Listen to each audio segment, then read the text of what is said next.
এটা ভালো লাগে নাই। আমরা আশা করেছিলাম যে সাইফুদ্দিন দলে থাকবে। যেহেতু তার এটা লাস্ট ওয়ার্ল্ড কাপ, সে যখন থাকবে না, সো অবভিয়াসলি আমরা অ্যাকচুয়ালি তাকে অনেক বেশি মিস করবো। অ্যান্ড আমার বাবার নামও সাকিব, সো এই প্রেক্ষিতে সে আমার খুব বেশি ফেভারিট।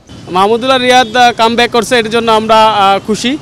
মাঝে তো Mahmudullah Riyad on kind of বাদই পড়ে গেছিল। সারাদিন কষ্ট করার পর যখন শুনি যে বাংলাদেশ একটা ম্যাচ জিতছে, আমরা রাস্তা থেকে খেলা দেখতে পাই না, তখন খুবই ভালো লাগে। বেজে গেছে বিশ্বকাপ দামামা। আসন্ন টি-20 ওয়ার্ল্ড কাপকে সামনে রেখে ইতিমধ্যে 15 সদস্যের দল ঘোষণা করেছে বাংলাদেশ ক্রিকেট বোর্ড। আমরা এই মুহূর্তে দাঁড়িয়ে আছি ঢাকা ইউনিভার্সিটির টিএসসি প্রাঙ্গণে।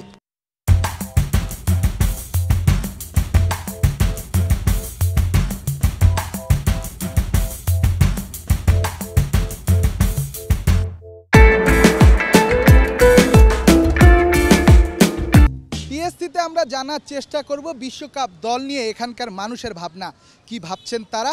চলুন শুরু করা যাক কাটাছেঁড়া।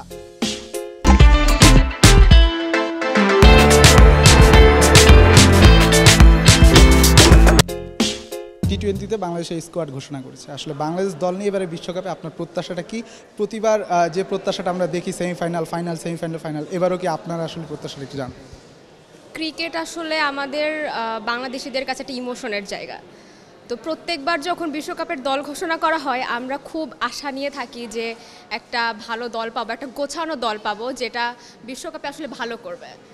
বিগত কয়েক বছরগুলোতে প্লেয়ারদের মধ্যে মিসকমিউনিকেশন, কোচিং স্টাফদের মধ্যে মিসকমিউনিকেশন, কোচের সাথে প্লেয়ারদের যে সম্পর্কের যে অবনতি, এটা আমরা সবাই জানি।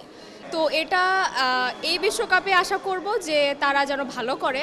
কিন্তু সত্যি কথা বলতে কি, আগের বিশ্বকাপের যে ব্যর্থতাগুলো, এগুলো থেকে এখন আমরা আসলে বের হতে পারিনি। তারা মিক্সড একটা খেলা খেলে, মানে সামটাইমস খুব ভালো, সামটাইমস তারা ভালো একটা খেলে না। বাট আই হোপ যেহেতু এটা সাকিবের লাস্ট ওয়ার্ল্ড কাপ, সে ভালো করার চেষ্টা করবে এবং বাংলাদেশও ভালো করবে ইনশাল্লাহ। মানে এটাই তো আমাদের আশা। টু বি অনেস্ট, আমি প্রতি বছরই অনেক কিছু চিন্তা করি বিশ্বকাপের আগে, কিন্তু বাংলাদেশ দল আমাদের ডিসঅ্যাপয়েন্ট করতেছে। কারণ বিশ্বকাপে কী হয় আমি জানি না, প্রতিবারই আমরা ডিসঅ্যাপয়েন্ট হই। বাট এই বছর আমি আশা করছি যে অ্যাটলিস্ট কোয়ার্টার ফাইনাল ও সেমিফাইনাল বাংলাদেশ দল খেলবে। এটাই আসলে বাংলাদেশ নিয়ে আমরা বরাবরই আশাবাদী। আমি চাইবো বাংলাদেশ ভালো খেলবে, হারুক জিতুক আমরা সবসময় বাংলাদেশের পক্ষে আছি। এবার বিশেষ করে মাহমুদুল্লাহ আছে, মাহমুদুল্লাহ আমার একজন প্রিয় খেলোয়াড়। আমি আশাবাদী যে বাংলাদেশ ভালো কিছু করবে এবং ভালো ভালো দলের সাথেই জিতবে। প্রথম বোধহয় 4টা ম্যাচ আছে, 4টা ম্যাচের মধ্যে আশাবাদী যে 3টা ম্যাচ জিতবে। 3টা আমি চাইবো 4টা ম্যাচে জিতে, তারপরও একটা ম্যাচ আমি ছেড়ে দিলাম, সামনে ভালো কিছু হবে আর কি। আমরা কয়েকদিন ধরে শুনছিলাম সাইফুদ্দিনকে দলে রাখা হবে, কিন্তু শেষ পর্যন্ত তিনি দলে টিকলেন না। এই ব্যাপারটাকে কীভাবে দেখছেন?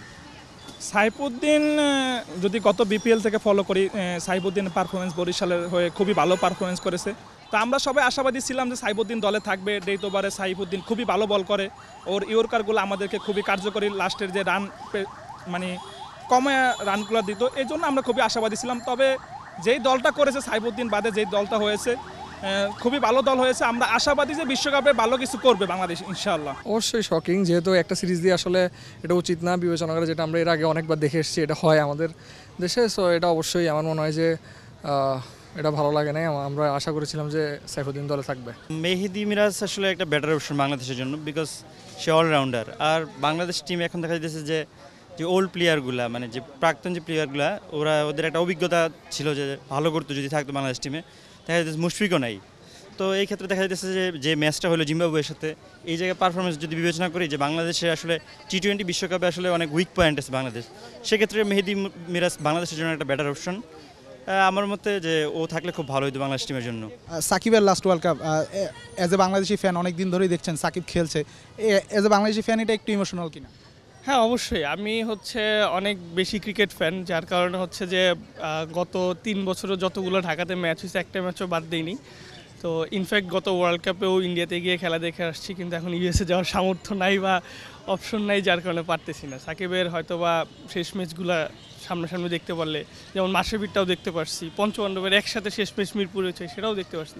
তো বিষয়গুলো আসলে অনেকটা ইমোশনাল করে দেয় আর কি, যে দেশের প্রতি যে তাদের যে ইয়াটা ছিল।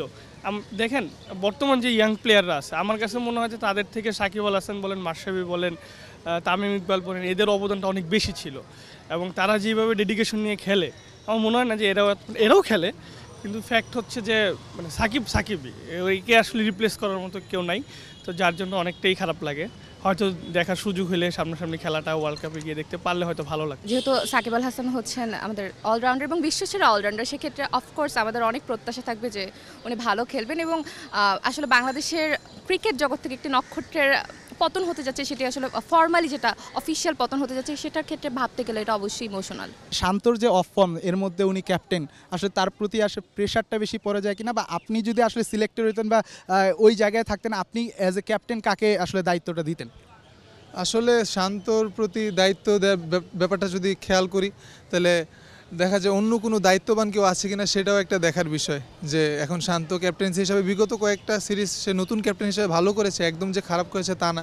সে ব্যক্তিগত দিক থেকে একটু অফ ফর্মে আছে, এখন আমরা এক্সপেক্ট করি সে ফর্মে আসুক। আমরা চাইবো যে সে নিজের ফর্মও ফিরে আসুক, সে ক্যাপ্টেন হিসেবে ভালো একটা পারফরমেন্স দেখ এবং দলকে এগিয়ে নিয়ে যাক, এটাই চাইবো। শুধু যে ক্যাপ্টেন্সির উপর যে দল নির্ভর করে তা কিন্তু না। লাস্ট ওয়ার্ল্ড কাপ আমরা দেখছি কি হয়েছে। এখন শান্ত হচ্ছে ইয়াং কামার, হ্যাঁ, এখানে হয়তো বা আমরা যখন শান্তকে ক্যাপ্টেন্সি দেওয়া হয়েছে আমি মনে করছিলাম হয়তো লিটনকে দেওয়া হবে, কারণ লিটন রিসেন্টলি অনেকগুলো সিরিজে সে ক্যাপ্টেন্সি করছে আর শান্ত খুব কম করছে। এখন ফ্যাক্ট হচ্ছে যে লিটনও ফর্মে নাই, শান্তও ফর্মে নাই, বাট এখন এরা ছাড়া বিকল্প কারা আছে আপনি দেখেন, এই টিমে বিকল্প কারা আছে? বিকল্প নাই তো। সো আমার মনে হয় কি যে প্রেশার ক্রিয়েট করবে, কিন্তু ফ্যাক্ট হচ্ছে তারা প্রফেশনাল। হোপফুলি বড় ম্যাচগুলোতে তারা কেউ না কেউ রান করে অন্তত কভার আপ করে দিবে। মাহমুদুল্লাহ রিয়াদ কাম ব্যাক করছে, এটার জন্য আমরা খুশি। মাঝে তো Mahmudullah Riyad on kind of বাদই পড়ে গেছিলো, তারপর সেখান থেকে আবার ফিরে আসছে। মাহমুদুল্লাহ রিয়াদ এইবার চমক দেখাবে আশা করি। কাপ না জিতলেও আমরা লাস্ট পর্যন্ত খেলা দেখবো, এবং বাংলাদেশ যদি হেরেও যায় তারপর বাংলাদেশের পক্ষে আছে। সারাদিন কষ্ট করার পর যখন শুনি যে বাংলাদেশ একটা ম্যাচ জিতছে, আমরা রাস্তা থেকে খেলা দেখতে পাই না, তখন খুবই ভালো লাগে। আমরা অনেক সময় সেটে অভিনন্দন জানাই বাংলাদেশ টিমকে, আমাদের সিনিয়র স্যার আমাদেরকে বলে বাংলাদেশ জিতেছে, অভিনন্দন সকলকে। আসলে আমি একটা কথা বলি যে আর্জেন্টাইন তারকা মেসি, সে কিন্তু লাস্টে চমক দেখা দিচ্ছে। সাকিব এবার লাস্ট বিশ্বকাপ যেটা বললেন একটা চমক দেখাই দিতে পারে।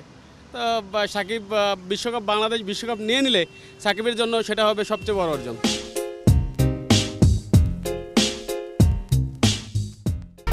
1, 2, 3 ঢাকায় জমি জিতে নিন 100% ক্যাশব্যাক সহ 20 কোটি টাকার পুরস্কার।